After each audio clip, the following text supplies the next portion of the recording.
Et salut à tous, c'est le club de la semaine. Donc les gars, aujourd'hui on se retrouve pour une nouvelle vidéo. Donc ce sera sur le débrief du match du Real Madrid contre l'Atalanta. Donc je suis avec mon collègue Anto comme d'habitude. Salut à toi. Salut Alu, salut tout le monde. Ça va, Aujourd'hui, tu on vas va faire bien? donc ce fameux débrief. Eh ouais. Bah écoute, ça va, hein. Ça a taffé, hein. Bon bah c'est parti hein. Allez, on commence par le match. Donc Real Madrid Atalanta.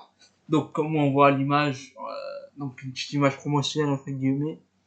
Donc on voit bien, on voit Carlo, Mbappé, Vinicius, bref, les têtes d'affiche du Real Madrid. Donc moi, je vais un peu commencer Mhm, par... je vais commencer moi, pour le coup, de voir ce que j'ai pensé un peu du match. Je commence mon équipe. Quand ça sera le GCN, ce sera plutôt Anto qui va commencer. Donc, bon, il y a le match. Donc, Real Madrid-Atalanta, comme tout le monde le sait, le Real Madrid a remporté la coupe, la Super Coupe d'Europe. Contre l'Atalanta 2-0.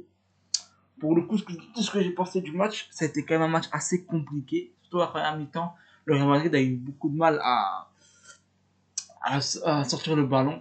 On voit que la présence de Cross a fait énormément de mal. Bon, après, c'est le début de saison, donc tranquille, c'est rien d'alarmant non plus. Mais bon, Atalanta a fait quand même un très bon pressing, surtout en première mi-temps. On voyait bien qu'ils ont bien bossé sur le secteur de Cross. Ils ont beaucoup pressé dans ce secteur-là, parce qu'ils savaient que c'était plus compliqué sans Cross de sortir le ballon.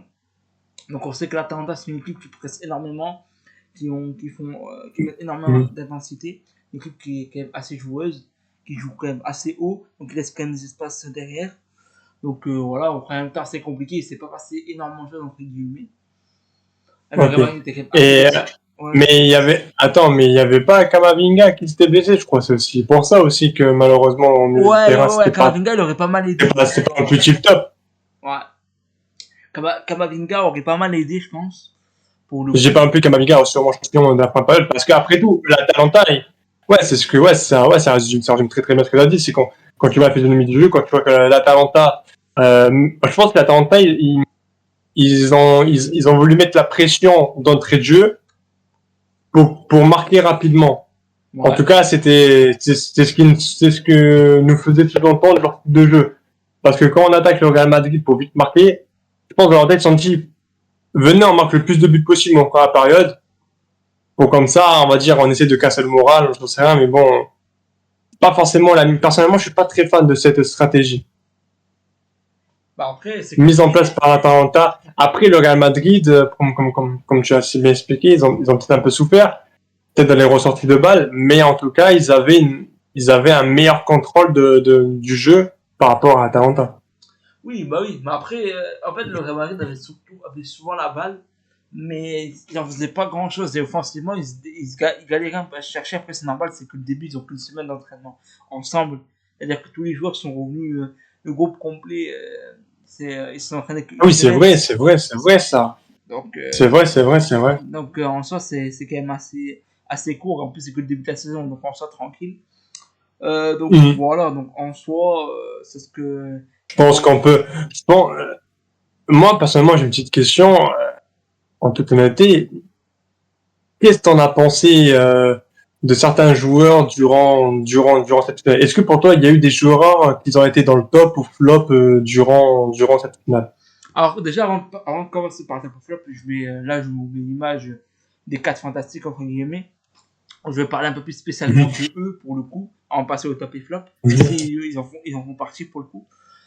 Moi personnellement, ce que j'ai pensé, c'est que déjà on voyait bien que déjà ce qui était tactiquement, c'était Vinicius à gauche, Mbappé en pointe et à droite Rodrigo. Et Rodrigo descendait beaucoup pour aider le milieu de terrain parce qu'en fait des fois je voyais l'équipe était un peu cassée en deux. En fait, des fois, les attaquants ne faisaient pas le repli assez vite pour pouvoir former un sorte de bloc. Pour, en fait, l'équipe était un peu coupée en deux. En deuxième mi-temps, ça allait un peu mieux. Moi, surtout, en première mi-temps, je voyais ça. Ça me saoulait un peu parce que l'équipe n'était pas assez ordonnée, entre guillemets, par rapport aux 4 fantastiques. Moi, pour moi, ça engage que moi. Je pense qu'on fera une vidéo, je pense, au niveau de ça, c'était chaud, sur comment le Real Madrid peut rééquilibrer son équipe. Moi, pour moi, le Real Madrid doit passer à 4 milieux de terrain comme l'année Si dernière. tu veux, moi, j'ai un petit avis sur ça. Bien au contraire, je pense que la physionomie que le fait que Kylian Mbappé est un joueur qui peut jouer à différents postes, pour moi, je pense que c'est ce qui déstabilise légèrement un peu l'équipe du Real Madrid, parce que normalement, en Espagne, il y a des équipes, carrément, je pense même que c'est quand même le jeu du championnat espagnol. Certains joueurs, même des grands joueurs, quand ils sont passés par le Barça et le Real, ils disaient, euh, toi, t'es à ton poste, ça, c'est ma zone, comme disait Chico Henry, tu as ta zone et j'ai ma zone. Ouais. Et au Real, c'est la même chose. Chaque joueur avait sa zone et aucun autre joueur venait parce que, malheureusement, si tu venais empiéter dans la zone de l'autre, tu empêchais une passe pour libérer de l'espace. Alors, malheureusement, c'est ce qui s'est passé durant cette finale. Quand tu vois que Kylian Mbappé, il sait pas trop où se mettre. Tu vois que l'attaque a changé. Vinicius un coup passe BU, l'autre passe derrière, hein, Kylian Mbappé se trouve à gauche, à droite. Ouais, Ok, ça, c'est pas mal. il permettait beaucoup quand même. Je, je pense que permuter parmi les attaquants, ça peut être un très très gros avantage quand c'est bien Mais maîtrisé. quand c'est trop, Pour c'est pas bien fait. l'instant, pour l'instant, je pense que ça a bien été, on va dire, en tout cas, ils ont eu un peu de chance en le faisant durant la finale. C'est un peu audacieux de faire ça, en plus durant une finale. Euh, Personnellement, ça peut être un avantage pour déstabiliser la défense adverse. Parce que chaque joueur, il va se dire, mon entraîneur m'a dit défense sur Vini, sauf que là j'ai un Mbappé devant moi, qu'est-ce que je fais? Donc, je pense que ça peut être un gros avantage pour surtout libérer de l'espace pour les attaquants. Ok. Donc Ancelotti, je suis d'accord avec le côté permutation, mais n'en abuse pas trop, parce que je pense qu'au bout d'un moment, quand tu vas jouer contre le Bayern ou surtout contre Manchester City, qui ont des défenseurs dignes de ce nom, je pense que ça fonctionne pas énormément, la permutation aussi facilement comme ça. Que eux-mêmes, ils sont habitués à ça. De plus, aussi, quelque chose que j'ai remarqué durant cette finale, c'est, on a Kylian Mbappé, ça se voit, ok, il est numéro 9, mais c'est ce que je revenais à ce que je disais juste avant, là, quelques secondes avant, c'est, il est allé dans la zone de Vinicius Junior. Et pour moi, il y a eu des occasions, il y a eu des attaques menées par cette attaque. On dit pas qu'on peut pas juger sur un match. On rappelle, c'est la première titularisation de Kylian Mbappé avec le Real Madrid. Première titularisation, premier but, premier trophée remporté. Je pense que c'est plus qu'honorable pour un joueur qui vient à peine d'arriver au club. Chaque joueur qui sont arrivés au Real Madrid n'ont pas forcément marqué dès le premier match, à part CR7 et toutes les autres compagnies, mais ils n'ont pas tous marqué. Ils n'ont pas eu toute cette chance. Voilà. Donc ce que je veux dire, c'est que il empiétait un peu trop des fois sur le côté gauche de Vini. Et je pense que cette manie qu'il a de jouer à chaque fois sur les côtés et repiquer dans l'axe, ça provient uniquement de son ancien club, le Paris Saint-Germain. C'était un peu sa manière de faire, c'était à la fois sa spéciale. Je vais dans l'axe et je repique, je vais sur les côtés et je repique dans l'axe pour armer une frappe au premier poteau ou second poteau. Voilà, ça c'était un peu la spéciale d'Mbappé. Malheureusement, au Real Madrid, et Vinicius Junior, il lui a bien fait comprendre, et on l'a bien vu sur le but quand Kylian Mbappé il met la balle au fond des filets. Il a vu comment Vini s'est débrouillé sur la gauche, et Mbappé, carrément, on le voit dans le match, il s'est replacé timidement au niveau de son rôle à lui qui était de base BU. Et Vini, à ce moment-là, a réussi à le trouver dans une passe magnifique dans la surface en plus. Hein, une passe pas du tout facile à faire, surtout pas facile à réaliser. Elle passe, Mbappé, il arrive au bon moment, il capte la balle, prend, il la fixe, il tire dans la cage. Avec l'équipe de France, on rappelle, durant l'Euro, il a eu la même passe, il a raté. Voilà. Donc, Ouais, voilà. donc voilà, pour le coup, Moi, je pense que, en toute honnêteté, pour l'instant, pour un premier match, c'est pas dégueulasse. ouais, ça va. Entre C'est guillemets. l'attaque du Real Madrid, elle est à peine structurée. Là, c'est bon. Là, elle est structurée. Maintenant, il leur faut des plans d'attaque, une cohésion d'équipe qui va se mettre en place, j'imagine, sur les futurs matchs qui vont arriver avec la Liga. Ah, Donc ok, moi, je pense qu'on est bon. attends 2 secondes. T'inquiète pas, 2 minutes. Moi, je pense qu'on est bon sur ça. En tout cas, après, moi, je sais pas ce que t'en penses aussi de la finale. Bah, en vrai de vrai, je suis d'accord avec ce que t'as dit, la plupart des trucs. Et alors, tiens, on en revenait un peu tout à l'heure. Donc, est-ce que tu as quelque chose encore à dire sur la Bah, en physionomie vrai du de vrai, match? En tout cas, des stratégies mises en place par Ancelotti. pour moi, t'as un peu tout dit. En sens où, pour moi, les quatre doivent encore se chercher. Et moi, pour moi, je m'y tiens. Hein.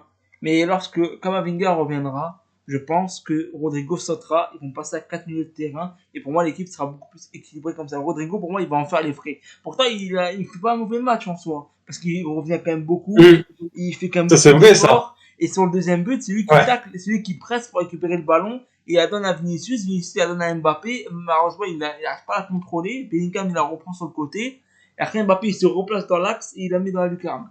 Donc pour le coup, il faut pas non plus sous-estimer ça. Donc voilà, pour moi, ça c'est mon Voilà, avis. après, ce n'est qu'un match. C'est Ouais. que le premier match officiel qu'ils ont joué. On peut pas leur demander d'être parfait Oui, alors c'est sûr. qu'ils viennent à peine d'avoir le nouveau numéro 9 de l'équipe. Tu peux Non. pas, on peut pas. Déjà, je pense qu'en vrai, on va pas faire les ingrats pour une fois. Non, pour le coup, c'était pas un match. Je pense qu'on va même plutôt se contenter de ça pour l'instant. Ouais. Par contre, à l'avenir, il va falloir que Mbappé apprenne à se placer un peu plus sérieusement sur son vrai nouveau poste qui est numéro 9. Ouais. Bon, passe au top of flop. Partez. Bah écoute, alors dis-moi ce qu'on en a discuté, donc tu as des top et flops. Ouais. Bien, nous avons fait nos top et flops. Alors, Alors, pour les top et flop. Bon, c'est. Pour le coup, bon, pour moi, en top, bon, pour moi, déjà le MVP du match, c'est Jude Bellingham. Bon, pour moi, il a fait. C'était le meilleur match. Regarde, je pense, des mi-temps, il a vraiment été parfait. entièrement d'accord. Pour le coup. Il a énormément apporté offensivement parlant et défensivement. Ouais, exactement. Et Vini, bon, bah, Vini, comme d'habitude, voilà. Vini, on va pas en plus répéter à chaque fois, il est beaucoup trop fort pour moi, ce joueur. Il sera nouveau ballon d'or, et en plus, en parlant de ballon d'or, on va en faire une vidéo justement dessus.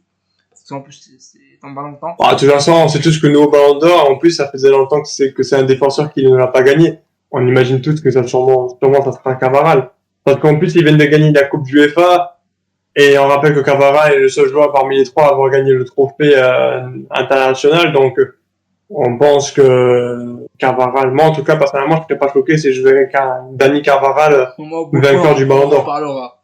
Donc, Vini et Mbappé. Bon, bah, Mbappé, pour me parler de son match, pour le coup, pour être tout à fait honnête, pour moi, dans le jeu, il fait pas un très grand match, il fait un match plutôt moyen, mais ça, en fait, le but le sauve. Et après, je me dis, c'est que le premier match, donc tranquille, on va pas y tomber dessus. Et pour le coup, voilà. Et pour le coup, pour un flop, j'ai mis Lookman. J'ai mis le joueur de l'Atalanta parce que pour moi, Lookman, pour moi, il a été mangé par la défense du Real. Et surtout, il y avait une occasion où il pouvait frapper, il n'a pas frappé, il a attendu, on ne sait pas pourquoi. Et offensivement, l'Atalanta a été assez décevant. Défensivement, au premier mi-temps, ils ont quand même bien tenu. Mais après, physiquement, ils ont pêché. Après, c'est le premier match. Ouais. Mais moi, j'ai une question par rapport à ce joueur-là. Alors, est-ce que tu penses que ce joueur-là, Lookman, finalement, serait pas un peu le revers de la médaille dans le sens où il te fait une Europa League parfait, il termine en grandiose, en mettant le Bayer Leverkusen, l'équipe invaincue sur tous les matchs, toutes compétitions confondues, était invaincu encore, et finalement met un stop à ça, et puis finalement affronte la meilleure équipe d'Europe. Et je pense que dans sa tête, il s'est dit, vas-y, c'est encore long de prouver. Et je pense qu'il a eu un jeu légèrement... j'ai pas envie de dire perso. En vrai, si, légèrement perso. Même, je pense que à la fin, il s'en est rendu compte et c'est pour ça que je pense qu'il a pas voulu tirer. Il a voulu faire l'altruisme pour éviter qu'on dise qu'il a été sûrement perso dans le match. Après, j'ai envie de te dire, en vrai de vrai, il aurait dû tirer pour moi. Après, pour moi, je suis d'accord avec toi. Si c'est toi l'attaquant de ton équipe et t'as une occasion de tirer, tire. Au bout d'un moment, arrêtez de faire des passes. Tirez. Dans le football, c'est ça. Vous voyez une occasion de marquer. Oui, peut-être que votre collègue, il pourrait la reprendre. Mais votre collègue, à tout moment, il y a un défenseur, il sort de nulle part. Bam, il lui pique le ballon. Sûrement, il sera peut-être plus réactif que ton collègue à côté. Pour moi, ça c'est vraiment un truc que, par exemple, même on en reparlera quand on sera un peu sur la Ligue 1, mais en Ligue 1, on a cet énorme problème avec beaucoup d'équipes de Ligue 1, des fois, ils veulent absolument faire la passe de trop dans la surface de réparation. Et ça gâche des occasions de dingue. Alors, des fois, ils la font pas alors qu'ils devraient la faire, et des fois, ils devraient pas la faire et ils la font. C'est contradictoire. Après, on parle de Ligue 1.